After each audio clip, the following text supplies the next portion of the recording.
Hello everyone, you all are watching ISPS simplified. और जो हमारी घटना चक्र आई दृष्टि की सीरीज चल रही है उसमें मैंने ऑलरेडी सात टॉपिक करा रखा है। देखा जाए तो 8 घंटे 9 घंटे की लेक्चर ऑलरेडी फिनिश है। देखिए, बहुत लोग इसमें ऐसे कह रहे हैं जल्दी कराओ जल्दी कराओ। देखो, आराम से करा रहे हैं, कोई दिक्कत नहीं है। 14 तारीख को आपको एग्जाम है, उससे पहले आपको मिल जाएगा, बस सुन के चले जाइएगा, कोई दिक्कत नहीं है। ठीक है, करंट अफेयर्स ऐसी चीज़ें होती हैं जिसको अगर आप सुन लोगे एक दो बार 2 के स्पीड से 1.75 के स्पीड से, तो आराम से आपको ईजिली वो याद हो जाएगा ऑप्शंस देख के। ठीक है, तो कोई धड़फड़ाने की जरूरत नहीं है। देखिए, टाइम सबके पास उतना ही होता है, बस टाइम को देख के कुछ लोग हाइपर हो जाते हैं, कुछ लोगों को लगता है कि आराम से मैनेज कर लेंगे। मैनेजमेंट इशू बहुत बड़ा इशू है। ठीक है, स्टार्ट करते हैं। हमारा आज का जो टॉपिक है, जो हम लोग आई दृष्टि घटना चक्र की बुक यूज़ कर रहे हैं, उसमें नेशनल इवेंट्स एंड प्रोग्राम्स को हम लोग देखेंगे। जो कुछ टॉपिक्स हैं, कुछ इंपॉर्टेंट फैक्टर्स हैं, उसको हम लोग देखेंगे। ठीक है, कुछ लोग कह रहे हैं कुछ चीज़ों को स्किप कीजिए, तो ऐसा जरूरी नहीं है, कोई फ़ायदा नहीं है। ऑलरेडी ये कंडेंस्ड बुक है, बहुत इसमें बहुत सारी चीज़ें ऐसी हैं जो इन्वॉल्व है ही नहीं। आप मंथली विजन आईएएस की मंथली बुकलेट उठा के पढ़िएगा, फिर आपको पता चलेगा कितनी चीज़ें इसमें नहीं है। लेकिन हाँ, यूपी पीसीएस जैसे एग्जाम के लिए या किसी भी स्टेट पीसीएस एग्जाम के लिए काफ़ी अच्छी है, इसीलिए इसको मैं रिकमेंड करता हूँ। ठीक है, स्टार्ट करते हैं हमारा आज का नेशनल इवेंट्स एंड प्रोग्राम में। सबसे पहला जो हमारा करंट अफेयर है, जो सबसे पहला टॉपिक है, वो है गज उत्सव 2023 का। ठीक है, 6 अप्रैल 2023 को प्रेसिडेंट ऑफ इंडिया, जो कि श्रीमती द्रौपदी मुर्मू जी हैं, उन्होंने इनॉग्रेट किया है गज उत्सव 2023। कहाँ पे किया है ये मैटर करता है, काजीरंगा नेशनल पार्क असम में। ठीक है, काजीरंगा नेशनल पार्क असम, जहाँ पे किस चीज़ के लिए फेमस है ये आपको पता होना चाहिए। तो ये फेमस आपको वन हॉर्न राइनो के लिए बहुत ज़्यादा पॉपुलर है। ठीक है, इसी के साथ साथ बात करेंगे हम लोग, यह जो इवेंट है ना, वो 30 ईयर ऑफ प्रोजेक्ट एलिफेंट को रिफ्लेक्ट करता है। प्रोजेक्ट एलिफेंट की बात कर लेते हैं। गज उत्सव को लाया ही गया है इसलिए क्योंकि 30 साल हो गया है प्रोजेक्ट एलिफेंट का। अगर हम लोग बात करें प्रोजेक्ट एलिफेंट का, तो स्टार्ट किया गया था 1992 में। देखिए, अब एग्जाम में जब आप एग्जाम दोगे तो आपको पता चलेगा कि ये जो टॉपिक्स है ना, वो कहीं ना कहीं आपको घूम फिर के स्टैटिक पोर्शन में कहीं ना कहीं देखने को मिल जाएगा। ठीक है, प्रोजेक्ट टाइगर 10 बार क्वेश्चन, आप प्रीवियस ईयर क्वेश्चन उठा के देख लीजिए, पूछा है। एलिफेंट बहुत ज़्यादा न्यूज़ में है, तो प्रोजेक्ट एलिफेंट पूछ देगा। तो स्टार्ट हुआ 1992 में। बेसिक इसका एम था कि कैसे भी पॉपुलेशन ऑफ एलिफेंट्स हैं उसको बढ़ाना है, पॉपुलेशन ऑफ एलिफेंट्स को बढ़ाना है, साथ में ही उनके हैबिटेट को सिक्योर करना है। ठीक है, अगर हम लोग बात करें तो इसको शेड्यूल 1 में देखिए एक रेटिंग्स होता है जहाँ पे स्पीसीज़ को डाला जाता है। जैसे शेड्यूल 1 हो गया, ठीक है, जैसे IUCN स्टेटस होता है, उससे क्या होता है ना कि कितना ज़्यादा रिस्क वो बियर कर रहा है, इसकी वो एक तरीके से मार्किंग होती है। तो एलिफेंट को शेड्यूल 1 में Indian wild life protection act 1972 के अंदर रखा गया। साथ में ही अपेंडिक्स 1 में भी रखा गया है of the convention on international trade in endangered species of flora and fauna, इसको साइट्स कहते हैं। ठीक है, साइट्स काफ़ी ज़्यादा न्यूज़ में रहता है। यह एक कन्वेंशन है किस चीज़ पे, तो इंटरनेशनल ट्रेड, जो इंटरनेशनल ट्रेड होता है, जैसे मानिए एलिफेंट की ट्रेड के वो किस तरीके से होती है, तो आइवरी बेच दिए, उसके हाथी के दांत बेच दिए, फिर राइनो का 1 हॉर्न कर दिए। देखिए क्या होता है ना, बेसिकली जब 1 हॉर्न राइनो जो थे, उनके हॉर्न जब के लिए उनको जब मार दिया जाने लगा, तो लोग उसको क्या कर देते थे, हॉर्न ही कट कर देते थे। ठीक है, तो देखिए ऑल्टरनेट्स तो देखना पड़ेगा, किसी का जान जा रहा है। ठीक है, और कंजर्व करना बहुत ज़रूरी है। तो इंटरनेशनल ट्रेड पे बैन करने के लिए वैसे स्पीसीज के जो कि इंडेंजर्ड है, एक होता है पेंगोलियन, ठीक है, जिसपे स्केल्स होता है बॉडी पे, आप देखिएगा। तो उसको बेसिकली क्या होता है, लोग उसको मेडिसिनल पर्पज से इधर उधर करते हैं। हालांकि बहुत चीज़ होएक्स है, बहुत चीज़ फेक न्यूज़ है कि वो करोड़ों में मिलता है, अरबों में मिलता है। कहते हैं ना, एक स्नेक होता है, एक ब्राउन कलर का स्नेक है जो कि राजस्थान ये सब साइड में मिलेगा, उसके दोनों साइड से माउथ होते हैं, उसको लोग कहते हैं 1 करोड़ में बिकता है। अब बताइए, हम लोग तो पढ़ लिए, ठीक है, ऐसा कुछ नहीं होता है, ऐसा कोई उसका वैल्यू नहीं है, मेडिसिनल कुछ नहीं, कोई वैल्यू नहीं है। लेकिन जो लोग अनपढ़ हैं, ठीक है, अनपढ़ ही कहेंगे उनको, जो इनको अगर सेल कर रहे हैं, मार दे रहे हैं, तो आप समझ के देखिए ना, तो उनके लिए तो ये एक तरीके की अपॉर्चुनिटी है ना, तो वो सेल करते हैं इधर से उधर फालतू का। तो उसी को रोकने के लिए इंटरनेशनल ट्रेड में हम लोग convention on international trade in endangered species of flora and fauna sites को इंट्रोड्यूस किया गया। इसका ध्यान रखिएगा। ठीक है, चलिए हम लोग आगे देखते हैं। काजीरंगा नेशनल पार्क के बारे में बात कर लेते हैं। काजीरंगा नेशनल पार्क जो है वो गोलाघाट डिस्ट्रिक्ट, कुछ पार्ट उसका गोलाघाट डिस्ट्रिक्ट में है और कुछ पार्ट उसका नागाउन डिस्ट्रिक्ट असम में है। काजीरंगा नेशनल पार्क जो है वो वर्ल्ड हेरिटेज साइट बहुत ज़्यादा पॉपुलर है। किसके लिए पॉपुलर है, तो ग्रेट इंडियन 1 हॉर्न राइनोसरस के लिए बहुत ज़्यादा पॉपुलर है, इसको याद रखिएगा। इसको national park, Kaziranga national park को नेशनल पार्क डिक्लेयर किया गया 1974 में, ये बात ध्यान रखिएगा। तो ये था हमारा बेसिक गज उत्सव के बारे में 2023 के बारे में कुछ हमारा प्रोस्पेक्ट्स। अब हम लोग देखते हैं 108वां इंडियन नेशनल साइंस कांग्रेस का आयोजन किया गया है, हेल्ड किया गया है जनवरी 3 से लेकर 7 तक 2023 में। कहाँ पे, तो ये किया गया आपको, देखिए RT महाराज नागपुर यूनिवर्सिटी, ठीक है, आरटी महाराज, नागपुर यूनिवर्सिटी, नागपुर महाराष्ट्र। हालांकि ये कॉलेज याद रखने की जरूरत नहीं है, लेकिन फिर भी एक बार सुन लीजिए। राष्ट्र संत तुकाजी महाराज, नागपुर यूनिवर्सिटी, नागपुर में हुआ है इसका इनॉग्रेशन। अब देखिए इनॉग्रेट किसके द्वारा किया गया है, तो प्राइम मिनिस्टर नरेंद्र मोदी जी के द्वारा किया गया है, इसीलिए ये इंपॉर्टेंट बनता है। इसकी जो फोकल थीम है, मेन थीम क्या है हमारा, science and technology for sustainable development with women empowerment. देखिए बेसिक क्या होता है, सस्टेनेबल डेवलपमेंट का मीनिंग समझते हैं हम लोग। सस्टेनेबिलिटी का मतलब ये होता है, जैसे मान लीजिए कोई भी ऐसा हम लोग डेवलपमेंट कर रहे हैं ना, उससे क्या हो रहा है, हमें तो फ़ायदा मिल ही रहा है, हम लोग तो फ़ायदा ले ही रहे हैं, साथ में जो हमारे फ्यूचर जनरेशन्स हैं ना, जो हमारे फ्यूचरिस्टिक मॉडल्स हैं, जो जनरेशन्स आ रही है, जो सामने जो हमारे जो जैसे मान लीजिए आप हुए, आपका सन हुआ, फिर आपकी डॉटर हुई, फिर उसका बेटा, उसकी बेटी हुई, तो ये लोगों के लिए भी कुछ ना कुछ डेवलपमेंट, अगर हम डेवलपमेंट कर रहे हैं तो डेवलपमेंट उस कॉस्ट पे नहीं होना चाहिए कि हमारा फ्यूचर देख ही ना पाए। मान लीजिए ऐसा पॉसिबल था, अगर इंडिया प्रोजेक्ट टाइगर नहीं निकालता तो ऐसा पॉसिबल था कि हमारे जो जनरेशन, नेक्स्ट जनरेशन या नेक्स्ट टू नेक्स्ट जनरेशन होता, वो कभी टाइगर के बारे में देख ही नहीं पाता, डॉक्टर टाइगर को, या फिर उसको एक्सटिंक्ट में काउंट करता, हो सकता था, देयर इज अ पॉसिबिलिटी। जैसे ग्रेट इंडियन बस्टर्ड है, उसको तो हो ही रहा है, अब 100-200 बचे हैं अब, ठीक है। तो इसी तरीके का sustainable development with women empowerment. अब देखिए इसमें वुमेन एम्पावरमेंट को ऐड किया गया है, इसका फोकल थीम रखा गया है 108वां इंडियन साइंस कांग्रेस का। अब बेसिकली इसको ऑर्गेनाइज किसके द्वारा कराया जाता है, तो इसको ऑर्गेनाइज कराया गया है Indian science Congress association ISCA के द्वारा। अब देखिए हम लोग ISCA के बारे में जानते हैं। ISCA जो है वो एक इंडिपेंडेंट बॉडी है जो कि फंक्शन करता है किसके सपोर्ट से, तो department of science and tech, जिसको हम लोग दोस्त कहते हैं, DST या फिर दोस्त पढ़िए, ठीक है। यह एक सेंट्रल गवर्नमेंट की एम्बिट में आता है। अब हम लोग बात करें 107वां जो इंटरनेशनल साइंस कांग्रेस था, वो हेल्ड किया गया था university of agriculture science GKV campus, Bengaluru Karnataka में। कब से कब तक, 3 से लेकर 7 जनवरी 2020 तक। तो 7वां याद नहीं भी रखिएगा चलेगा, 8वां इसको याद कर लीजिएगा, और कहाँ पे लोकेशन था ये ध्यान रखिएगा। अब हम लोग बात करते हैं 8th India international science festival IISF के बारे में।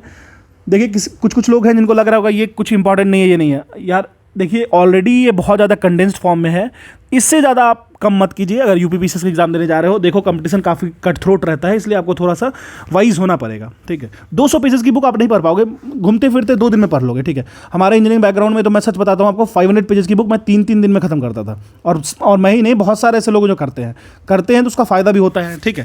तो हम लोग बात करते हैं 8th Indian International science festival देखिए तरीका पता होना चाहिए कि आखिर करना क्या है। जैसे मानिए मैंने आपको इसको पढ़ा दिया, आप इसको 1.5 की स्पीड से सुन लिए पूरा, फटाक से इसकी जेरोक्स निकाल लो। जेरोक्स निकालने के बाद क्या करो, आराम से आप अपने तरीके से इसको छांट लो, अब बिल्कुल छांट सकते हो, ठीक है। चलिए, या फिर हाईलाइट कर लो, मार्क कर लो, उसी चीज़ को पढ़ो। देखिए 2 से 3 बार तो करंट अफेयर करना ही पड़ेगा, और कोई बहुत बड़ी टास्क नहीं है ये। तो जो 8वां Indian International Science Congress Festival 2022 हो रहा है, वो हेल्ड किया गया है जनवरी 21 से 24 2023 में। कहाँ पे, तो ये किया गया आपको मौलाना Azad National Institute MANIT, Maulana Azad National Institute of Technology, Bhopal Madhya Pradesh में। बेसिक थीम क्या था इंडिया इंटरनेशनल साइंस फेस्टिवल का, तो ये थीम था आपको marching towards Amritkaal with science technology and innovations. मतलब हम लोग जो 75th ईयर ऑफ इंडिपेंडेंस पे मूव कर रहे हैं, मार्च कर रहे हैं, तो बेसिक हमारा आइडियोलॉजी क्या होना चाहिए कि जो हमारा अमृतकाल है ना, वो साइंस पे, टेक्नोलॉजी पे एंड इनोवेशंस पे बहुत ज़्यादा डिपेंडेंट होना चाहिए। देखिए एक चीज़, इनोवेशंस की बात तो कर रहे हैं, लेकिन अगर हम लोग जानते हैं तो रिसर्च R&D में अगर देखा जाए तो लगभग मुझे जितना याद है 0.6% ऑफ GDP हम लोग लगा रहे हैं, ठीक है। एक बार आप श्योर कंफर्म कर दीजिएगा इसको, ठीक है। तो ये जो फिगर है ना, हम लोग पाकिस्तान से भी नीचे आते हैं या पाकिस्तान के बराबर आते हैं। जो हमारा एक्सपेंसेस है, जो हमारा थ्योरेटिकल प्रैक्टिकल एक्सपेंसेस जो हम लोग लगा रहे हैं R&D पे, वो ये है 0.6% ऑफ GDP। ये शेयर किया गया था, एक बार मैं देख रहा था किसी IIT दिल्ली के कोई प्रोफेसर थे, एक्स प्रोफेसर, अभी बिट्स पिलानी में है, उनके द्वारा शेयर किया गया था ये, ठीक है। तो आप समझिए R&D पे आप इन्वेस्ट नहीं कर रहे हो, लेकिन आप बातें तो ला रहे हो, ठीक है। चलिए, अब जो ये इंडिया इंटरनेशनल साइंस फेस्टिवल है, ये किसके द्वारा ऑर्गेनाइज किया जाता है, तो ये जॉइंटली ऑर्गेनाइज किया जाता है ministry of science and technology, जिसको MOSNT कहते हैं, ठीक है, एंड उनके साथ साथ Ministry of Earth Science MOES, plus Department of Atomic Energy DAE जिसको कहते हैं, and Department of Space, Government of India and Government of Madhya Pradesh के इतने सारे लोग मिलकर इसके एम्बिट में इसको ऑर्गेनाइज करवा रहे हैं, ठीक है। अब हम लोग बात करें department of biotechnology, ministry of science and tech, ये जो है ना, ये जो 2 मिनिस्ट्री है, डिपार्टमेंट ऑफ बायोटेक ये department and ministry of science and tech, ये नोडल कोऑर्डिनेटिंग डिपार्टमेंट है जो ऑर्गेनाइज कराने हैं इसको। नोडल कोऑर्डिनेटिंग कहने का क्या मतलब हुआ, सारा कार्यभार इनके पास पहले आएगा और ये लोग डिस्ट्रीब्यूट करेंगे डिफरेंट मिनिस्ट्री जो इसके एम्बिट में आ रहा है, ठीक है।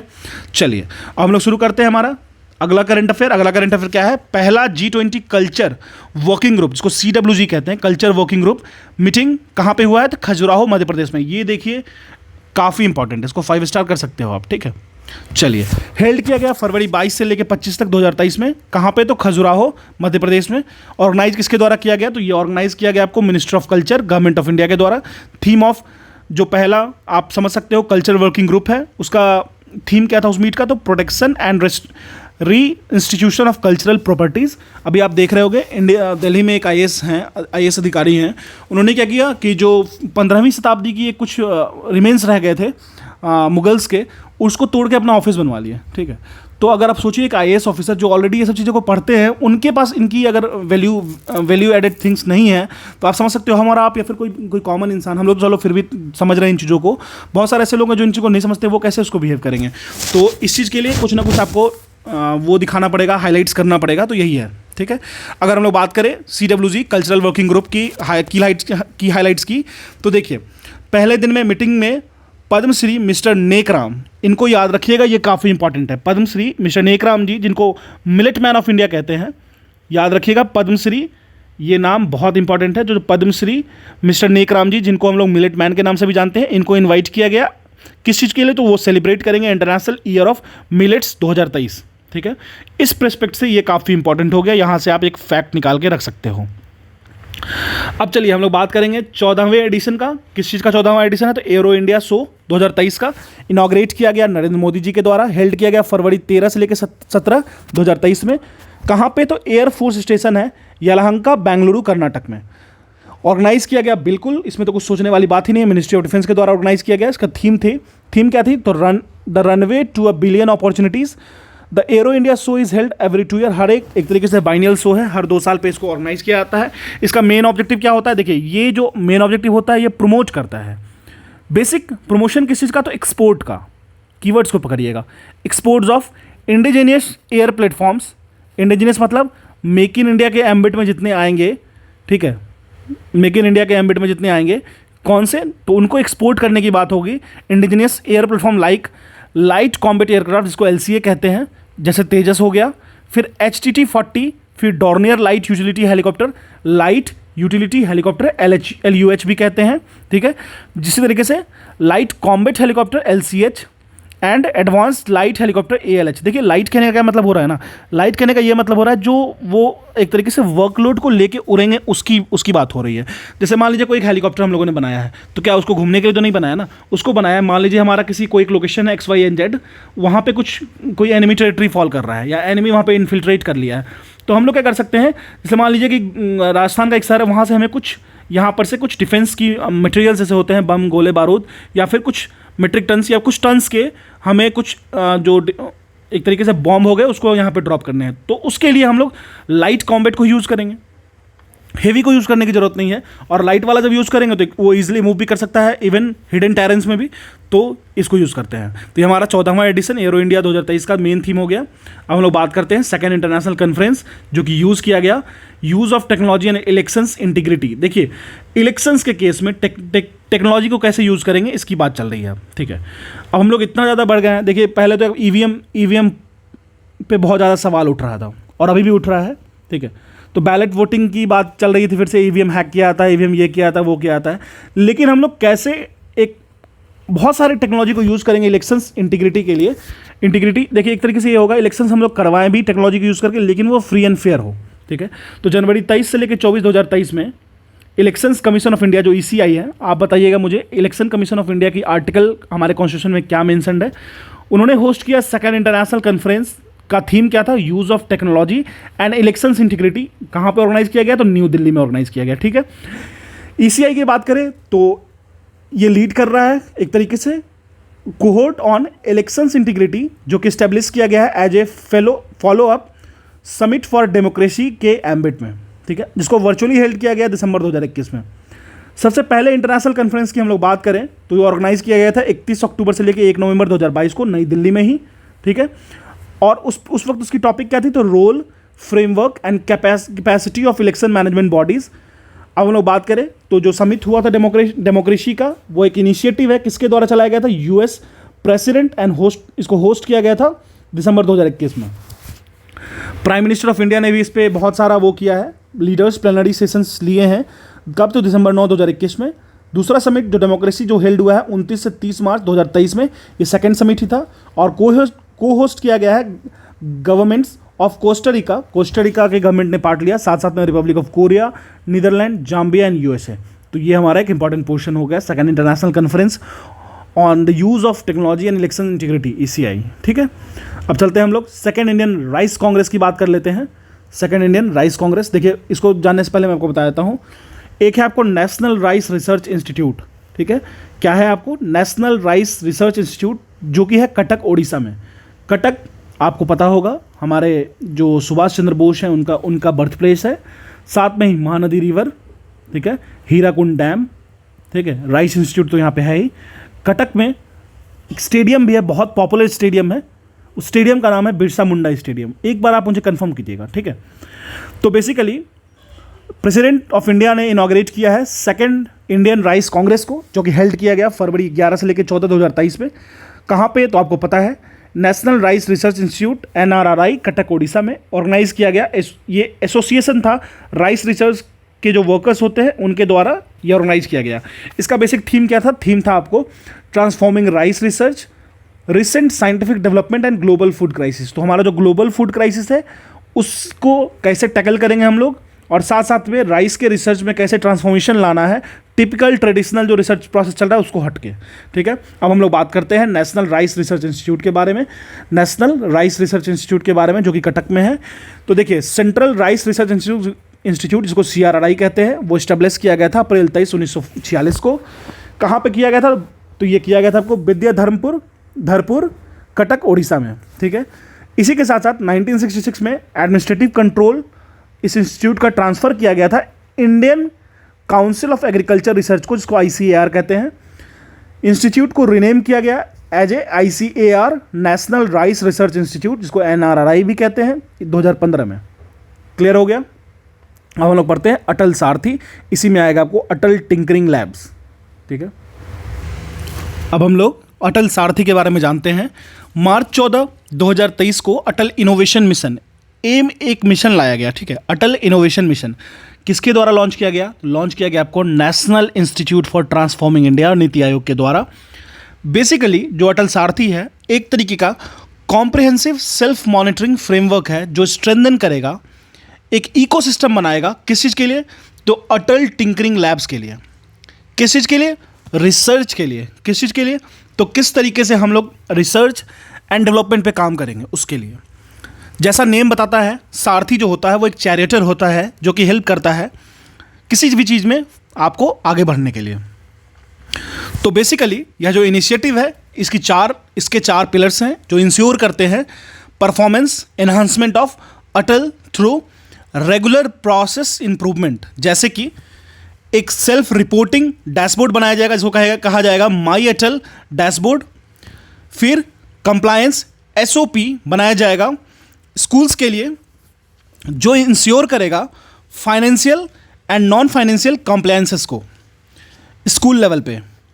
उसी के तरीके से हम अगर बात करें तो ऑन ग्राउंड इनेबल करेगा ATL का, कोलैबोरेट करेगा रिलेवेंट लोकल अथॉरिटीज़ के साथ। किस चीज़ के थ्रू क्लस्टर बेस्ड अप्रोच, और प्रोवाइड करेगा ऑनरशिप स्कूल्स को, और उसके बाद एनालाइज करेगा कि कैसे वो परफॉर्मेंस इंडेक्स को बढ़ा रहे हैं। मतलब जो परफॉर्मेंस इनेबलमेंट PE मैट्रिक्स होगा उसको कैसे वो इंश्योर कर रहे हैं। अब हम लोग बात कर लेते हैं अटल इनोवेशन मिशन एम के बारे में। अटल इनोवेशन मिशन जो है वो नीति आयोग के द्वारा, जो कि एक गवर्नमेंट ऑफ इंडिया की फ्लैगशिप इनिशिएटिव है। फ्लैगशिप इनिशिएटिव कहने का ये मतलब हुआ कि जो ये इनिशिएटिव चलाया गया वो गवर्नमेंट ऑफ इंडिया के द्वारा सोलली रिस्पॉन्सिबिलिटी रखता है। ठीक है, तो बेसिक इसका जो आइडिया है वो प्रमोट करेगा वैसे कल्चर को जो इनोवेशंस पे एंड एंटरप्रेन्योरशिप पे हमारे कंट्री में ज़्यादा जोर दे। और ये कब स्टार्ट किया गया? ये स्टार्ट किया गया 2016 में। अटल टिंकरिंग लैब के बारे में बात करें हम लोग, तो यह एक state of art space establishment है। बेसिकली जो इनका एम है वो स्कूल लेवल पे ज़्यादा वर्क करेगा, क्यूरियोसिटी को फॉस्टर करेगा, बच्चों में उत्सुकता को बढ़ाएगा साइंस के लिए। यंग माइंड्स जो होते हैं, जो बिटल माइंड्स होते हैं, जो जैसे प्यूपा हो गया, प्यूपा स्टेज के जो बच्चे होते हैं, मतलब इनग्रोन जो ब्रेन होता है, वो किस तरीके से इनोवेशंस एंड क्यूरियोसिटी को फॉस्टर करेंगे, ठीक है। जैसे मैं आपको एग्जांपल देता हूँ, मान लीजिए मेरा एक 7 साल का भांजा है, ठीक है। वो मेरे से, जब मैं उससे मिलने जाता हूँ ना, तो वो मेरे से बार बार पूछता है कि ब्लैक होल क्या होता है मामा, ब्लैक होल में ये स्टार कैसे फॉल करता है, अर्थ इसमें फॉल क्यों नहीं कर जाता है, सन अर्थ इस दोनों के बीच में कौन सा फोर्स लग रहा है। तो ये जो उसकी क्यूरियोसिटी है ना, आप समझ सकते हो किस तरीके से ये अप्रोच बढ़ रहा है, क्योंकि वो एज ऐसा होता है जहाँ बच्चे सोचते ज़्यादा हैं, जहाँ बच्चे इनोवेट ज़्यादा कर सकते हैं, इनोवेटिंग माइंड्स को क्रिएट किया जा सकता है। उस पर ही मेन काम करता है अटल इनोवेशन मिशन। बस इतना ही याद रखिएगा। बेसिक टारगेट इनका यंग माइंड्स है, लगभग 6th ग्रेड से लेकर 12th ग्रेड जो हमारे पूरे कंट्री में उन पे वर्क करेगा। तो ये इसको आप मान लीजिए 5 स्टार, मेंस में भी यूज कर सकते हैं आप इसको। अब हम लोग चलते हैं इंटीग्रेटेड टीचर एजुकेशन प्रोग्राम। देखिए, जो न्यू एजुकेशन पॉलिसी आई है हमारी, उसमें बहुत सारे ऐसे अपॉर्चुनिटी को क्रिएट किया गया है, बहुत सारे ऐसे सेगमेंट को लाया गया है जिसमें टीचर को ट्रेन करने का प्रोग्राम को ज़्यादा इंसर्ट किया गया है। जैसे एक सारथी प्रोग्राम हो गया, और भी बहुत सारा ऐसा प्रोग्राम है जो टीचर को ट्रेन करेगा। टीचर ट्रेनिंग का मतलब ये हुआ, सिर्फ नॉर्मल ट्रेनिंग की बात नहीं होगी। यहाँ पे एक value added additional bit add किया जाएगा, जिसमें ये चीज़ पता चले एटलीस्ट कि जो टीचर्स हैं वो हाईली कैपेबल हैं कि नहीं, बच्चों को जो इनोवेशंस में टच देना है उनके लिए। तो इंटीग्रेटेड टीचर एजुकेशन प्रोग्राम की बात कर लेते हैं हम लोग। इसमें अगर हम लोग बात करें तो मार्च 4 2023 को national council for teacher education, इसको NCT कहते हैं, वो लॉन्च किया गया। उसके द्वारा लॉन्च किया गया इंटीग्रेटेड टीचर एजुकेशन प्रोग्राम, जिसको ITP कहते हैं। 57 टीचर एजुकेशन इंस्टीट्यूशंस में हमारे कंट्री में एकेडमिक सेशन जो होगा वो 23-24 के लिए टारगेट किया गया है। क्लियर है? अगर हम लोग बात करें इंटीग्रेटेड टीचर एजुकेशन प्रोग्राम की बात करें तो उसको नोटिफाई किया गया 26 अक्टूबर 2021 को। यह एक 4 साल का dual major holistic undergraduate degree होगा। देखिए, dual major holistic undergraduate degree होगा जो ऑफर करेगा BA, B.Ed, BSc, B.Ed and BCom। किस चीज़ के लिए? तो टीचर के एजुकेशन में इंटीग्रेटेड जो अप्रोच होगा उसके लिए, ठीक है। या कोर्स जो होगा वो प्रिपेयर करेगा टीचरों को 4 स्टेज में। अब देखिए बेसिकली क्या है, हम लोग हमेशा बात करते हैं कि this is not the education that matters for us, the total things that matter for us is the quality education. तो क्वालिटी एजुकेशन को इंप्रूव करने के लिए नेशनल एजुकेशन प्रोग्राम में NEP में इंसर्ट किया जा रहा है ये सब चीज़, ठीक है। तो 4 स्टेज में ट्रेन किया जाएगा टीचर्स को। स्कूल के स्ट्रक्चर को जो फाउंडेशनल लेवल पे, प्रिपरेटरी लेवल पे, मिडिल लेवल पे, जो हम लोगों ने 5-3-3-4 का जो कंसेप्ट बनाया है नेशनल एजुकेशन प्रोग्राम के तहत, उसको ये काफ़ी तरीके से स्ट्रेंथन करेगा, ठीक है। चलिए अब हम लोग बात करते हैं जादुई पिटारा के बारे में। चलिए, काफ़ी अच्छा नाम है जादुई पिटारा, लर्निंग टीचिंग मटेरियल्स, ठीक है। तो देखिए बेसिकली यह आता है नेशनल एजुकेशन पॉलिसी NEP 2020 के एम्बिट में, जो कि फरवरी 20 2023 में लागू किया गया। अगर हम लोग बात करें किसके द्वारा, तो union education minister Shri Dharmendra Pradhan ji हैं, उन्होंने लॉन्च किया है एक learning teaching material for foundation stage. किस चीज़ को लॉन्च किया है? Learning teaching material for foundational stage, Nai Delhi में। अगर हम लोग बात करें जादुई पिटारा के बारे में, तो यह एक play based learning teaching material बनाया गया है, जिससे बच्चे जो होंगे ना 3 से लेकर 8 साल वालों को, उनके लिए थोड़ा लर्निंग का जो प्रोसेस होगा वो थोड़ा सा अलग होगा, ठीक है। इनोवेटिव तरीका है जादुई पिटारा। बेसिकली जो पिटारा मतलब होता है एक तरीके से बैग, वो क्या होगा, उसमें प्ले बुक्स होंगे, टॉयज़ होंगे, पजल्स होंगे, पोस्टर्स होंगे, फ्लैश कार्ड्स होंगे, स्टोरी बुक्स होंगे, वर्कशीट्स होंगे। जादुई पिटारा जो है वो डेवलप किया जा रहा है अंडर नेशनल करिकुलम फ्रेमवर्क, और ये अवेलेबल होगा 13 इंडियन लैंग्वेजेस में, ठीक है। तो देखिए इनोवेशंस काफ़ी ज़रूरी है हमारे कंट्री में, एजुकेशन को क्वालिटी को इंप्रूव करना बहुत ज़रूरी है। चलिए हम लोग स्टार्ट करते हैं हमारे नेक्स्ट टॉपिक पे, जो है हमारा अखिल भारतीय शिक्षा संगम वाराणसी में। आप अगर UPPCS देने जा रहे हो तो वाराणसी से 3 क्वेश्चन आने वाला है, आप उसको करके जाओ, चाहे जैसे भी करके जाना है। वाराणसी जापान का जो रिलेशनशिप है उसको देख लेना। अब अखिल भारतीय शिक्षा समागम जो वाराणसी में, उसके बारे में जानते हैं। मिनिस्ट्री ऑफ एजुकेशन जो है उन्होंने ऑर्गेनाइज किया है, 3 दिन का एक समिट है। किस चीज़ पे? तो हायर एजुकेशन पे है। एग्जाम में एक ऑप्शन ये रह सकता है, वो हायर एजुकेशन पे है, ठीक है। चलिए अब हम लोग बात करते हैं कब से कब तक किया गया है। 7 से 9 जुलाई 2022 से वाराणसी में जो हायर एजुकेशन समिट है वो इनॉग्रेट किया गया हमारे प्रधानमंत्री नरेंद्र मोदी जी के द्वारा। अब हम लोग कुछ जान लेते हैं हायर एजुकेशन समिट के बारे में। ऑर्गेनाइज किया जा रहा है, किसके द्वारा ऑर्गेनाइज किया जा रहा है? तो ministry of education in association with university grant commission, UGC के द्वारा। और साथ साथ में बनारस की बात हो रही है तो बनारस हिंदू यूनिवर्सिटी तो बात होगी ही होगी। ये ऑर्गेनाइजिंग कमिटीज़ हैं। अब कहाँ पे ऑर्गेनाइज किया जा रहा है, तो रुद्राक्ष इंटरनेशनल कन्वेंशन सेंटर वाराणसी में। देखिए इसी कन्वेंशन सेंटर की मैं बात कर रहा हूँ, रुद्राक्ष इंटरनेशनल कन्वेंशन सेंटर जो कि बनाया गया है किसकी मदद से, तो जापान की मदद से। ठीक है, एक बार इसका इमेज देख लीजिएगा और आप फिर पता कीजिएगा कितनी अच्छी है ये। ठीक है, इसी के साथ टाइमलाइन क्या है, 7 जुलाई से लेकर 9 जुलाई 2022 तक इसका टाइमलाइन था। पर्पस क्या है इसका, ठीक है, तो बेसिकली ये डिस्कस करेगा न्यू एजुकेशन पॉलिसी 2020 के ऊपर।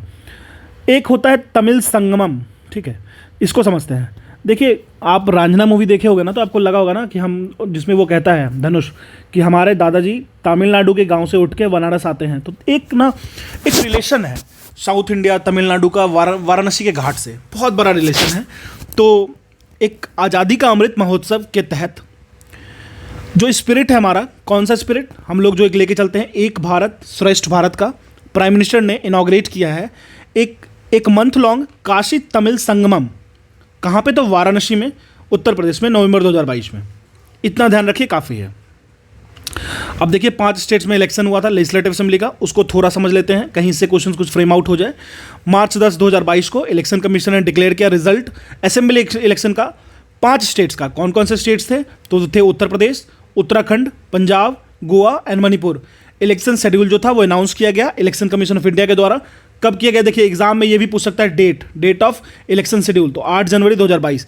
देखिए आप स्टेट पीसीएस बीपीएससी टाइप की दे रहे हो, यूपी पीसीएस दे रहे हो, हालांकि यूपी पीसीएस में उतना चांसेस नहीं रहता इस तरह का फैक्चुअल पूछते ही हैं, इवन पूछने को तो वो कुछ भी पूछ देंगे, लेकिन हाँ थोड़ा ध्यान रखिएगा, डेट तो काफ़ी सेफ मोड में रहिएगा। अब हम लोग बात कर लेते हैं उत्तर प्रदेश इलेक्शन की, लेजिस्लेटिव असेंबली इलेक्शन की।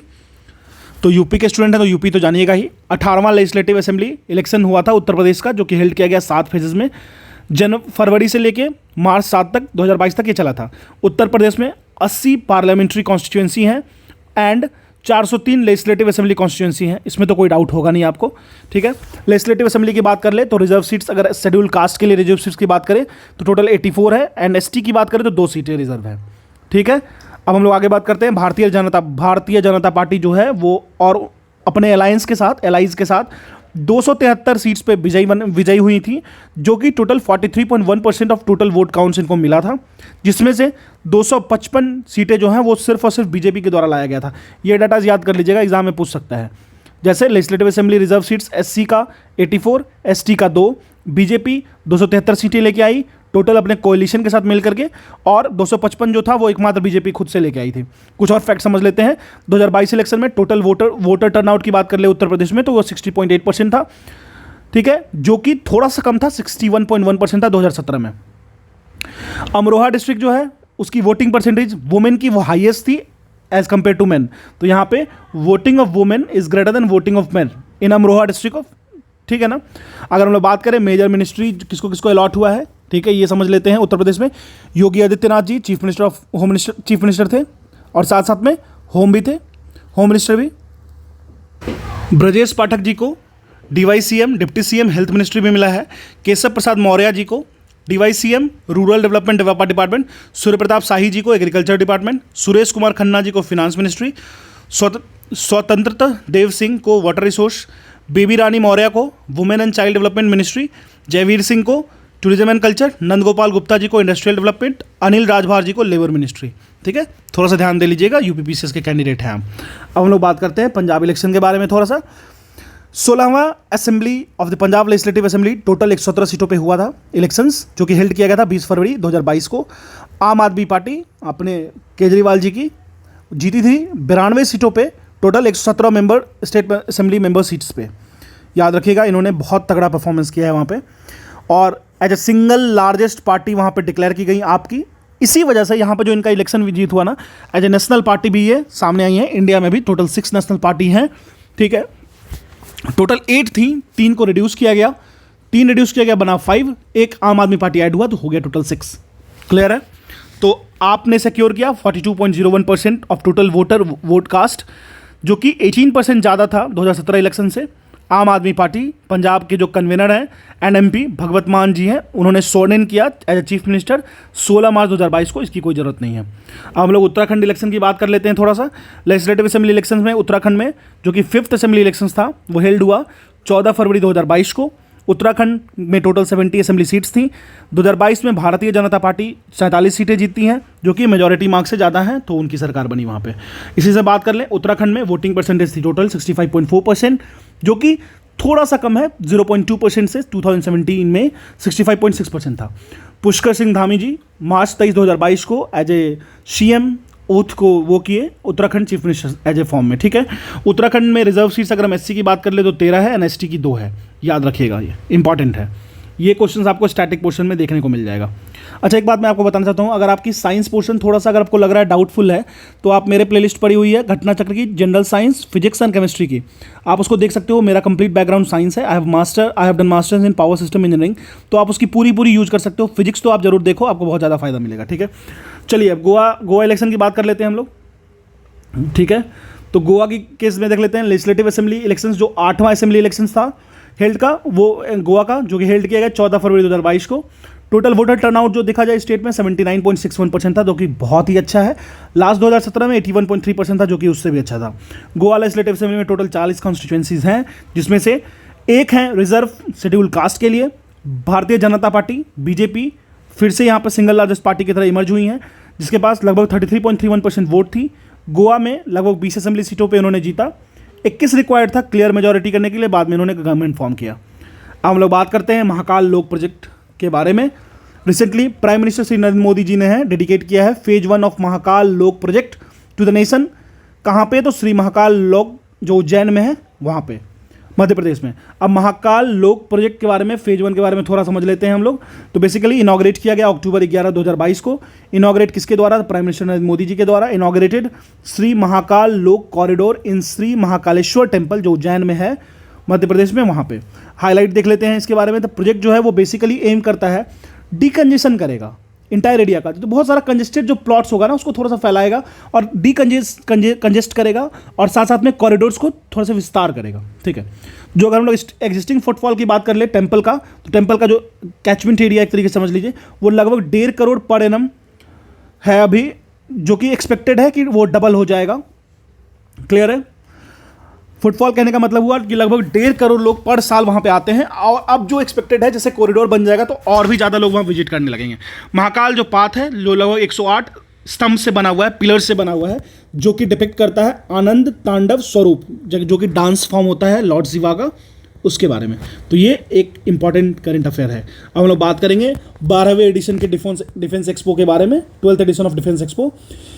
इसका बेसिक एम क्या है? तो ये देता है इंपॉर्टेंस डिफेंस सेक्टर में। इंडिया का बिगेस्ट रिवर डिफेंस एग्जीबिशन, जिसको डेफ एक्सपो 2022 कहे थे, जो कि हेल्ड किया गया था गांधीनगर गुजरात में। 12वें डिफेंस एक्सपो के बारे में बात करते हैं। यह हेल्ड हुआ था अक्टूबर 18 से लेकर 18 से 22 तक 2022। किसके द्वारा? तो बिल्कुल इसमें कुछ सोचना ही नहीं है, मिनिस्ट्री ऑफ डिफेंस।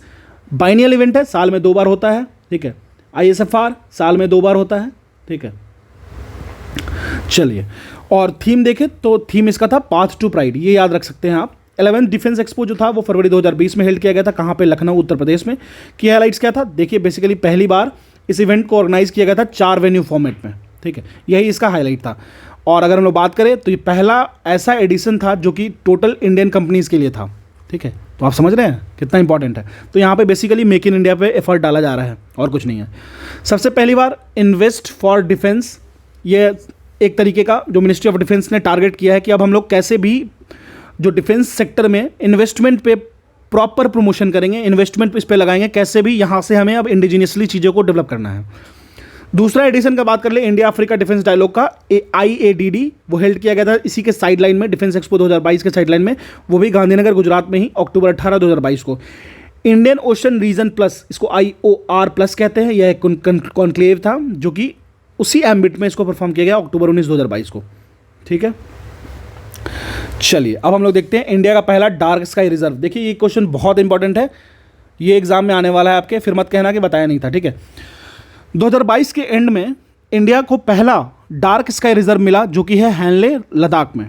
याद रखिएगा, लद्दाख में। देखिए, आप एक चीज़, तो हम लोग बात करते हैं डार्क स्काई रिजर्व के बारे में। तो इसको अनाउंस किया गया था इसके सेटअप करने के लिए सितंबर 2022 में, ठीक है। देखिए, आप जब कभी उत्तराखंड ये सब साइड में जाइएगा ना, हिली एरिया में, हिली रेंजेस में, तो आपको बहुत सारा स्काई में फिनोमेना दिखेगा, ठीक है। तो वो फिनोमेना जो होता है ना स्काई का, वो फिनोमिना बहुत ही सुंदर होता है। तो इसको अनाउंस किया गया था सितंबर 2022 को। सेटअप किसके द्वारा किया गया? Department of science and technology को मैं कहता हूँ दोस्त, ठीक है, DST दोस्त कह लीजिए। और ये लोकेटेड है कहाँ पे? तो चैंगथैंग वाइल्ड लाइफ सेंचुरी के पास। चैंगथैंग वाइल्ड लाइफ सेंचुरी जो कि लद्दाख में है, ये चीज़ भी आपको ध्यान रखना है। डार्क स्काई रिजर्व होता क्या है? डार्क स्काई रिजर्व एक तरीके से ऐसा एरिया होता है जहाँ पे बहुत सारे ऑब्जर्वेटरी प्लेस किए जाते हैं, ठीक है, जो कि आर्टिफिशियल लाइट पॉल्यूशंस को देखने के लिए बनते हैं, ठीक है। पर्पस क्या है डार्क स्काई रिजर्व का? तो बेसिकली इसको सिंपल सा बात है, एस्ट्रोनॉमी को प्रमोट करने के लिए इसको बनाया जाता है। अब हम लोग बात करेंगे WHO का global centre for traditional medicine, ये कहाँ पे खोला गया है? World Health Organization global centre for traditional medicine in Gujarat.